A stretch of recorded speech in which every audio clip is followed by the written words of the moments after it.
All right, on to another topic here on Your Legislators. If you just tuned in, we have with us Representative Phyllis Kahn, who is the senior member of the whole business over there. No, one of two. One of two. I have to always right. correct that. Same year. All right, thank you. Senator Tom Saxog from Grand Rapids and Representative Chris Swedzinski from Ghent. So we're going to move on to another topic for this evening, one you've all heard before. This comes to us from Pine River. What would the legislators do to improve MNsure? How many letters in that word? Okay. Okay, well. It's more than 4 letters. Okay. I have we did the first step. The big mistake that was done with, a big mistake that was done with MNsure was, and I blame it on the Senate because I watched it very carefully in the House, was taking MNsure out of the control of MNIT, which is the state technological system. And I think the technology, even the MNIT people aren't sure that they could have totally fixed it. But taking out the most extensive technology program that we were doing in the state, taking it away from the people who knew the most about technology was a total mistake. And we fixed that. We've put it back in, and we've had also better cooperation with it. But I think that was the real negative on it. And so it's a little bit slow in recovering. Are we experiencing better response time? Yes, I think so. Okay. I think we're having a better response time, and I think we're having much, there are all kinds of things that were terrific.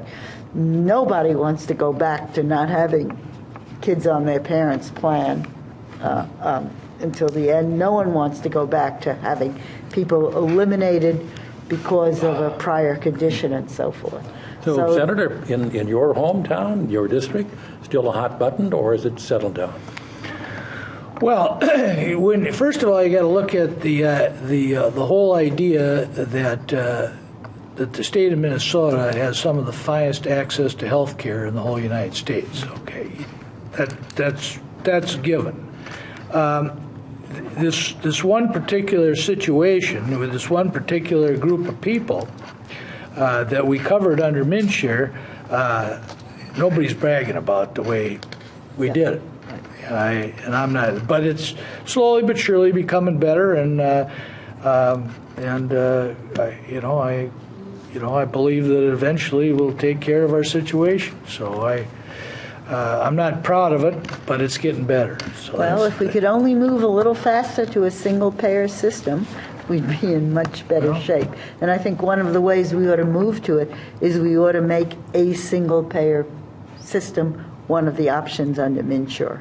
Then we could kind of get an idea to see how that might work. Chris, any feedback? Well, the Office of Legislative Auditor had a lot of findings. Whether it be folks that aren't necessarily qualified to be on the plans, of the hundreds of millions of dollars that it's potentially costing the state of Minnesota. And I've talked to there's other reports that have come out that say it's maybe not even fixable. And from a standpoint of its role and. Those are definitely things we're looking at, and I know Representative Matt Dean. If you're out there watching Pioneer Land or anywhere across the state, he's got a website. I don't even know what it's called, but if you've got some stories you want to tell about your experience, to report that, and So, okay. So the real problem here, let's face it, is the price of health care. Yes. I mean, insurance is nothing more than a reflection of that. So unless you reduce or incentivize or become more efficient in your health, the way you do health care, you're not going to do any better. No other state's doing any better either. Well, the worst thing is the non-negotiable of pharmaceutical prices. That has worked perfectly with the Veterans Administration, and why we didn't do it with every other subsidized medical plan is just. We know why we didn't do it. There's 4 or 5. I mean, you can throw drug companies, insurance companies, trial lawyers. I mean, you can throw everybody in the pot. I mean, I'm not coming to back up drug companies, but I just watched a video. I forget which channel it was on, and just the real cost there is when it comes to developing, that next wonder drug, and especially if you're an orphan type drug or have an orphan disease where there's very few folks. I mean, those are real dollars they're putting away. But we don't have to pay for the European drug company. Well, but what they do is how they negotiate is they say, we'll give you X amount of dollars for that pill, because all we have to do is take that pill and put it in a machine and figure out what's in it. They're not paying. I mean, someone's going to have to pay for development costs, and it happens to follow on the shoulders of Americans today. I think And, I've just come upon the problem. They speak French and German, and we don't. By the way, Paddle, we have to get down to the last question. Medicare does its drug Yeah. on a competitive Yeah. basis. Yeah, and Medicaid should So too. why doesn't everybody? Yeah, Yes. they should. Well, we're moving into the big philosophical. That's more of a federal issue anyway. But.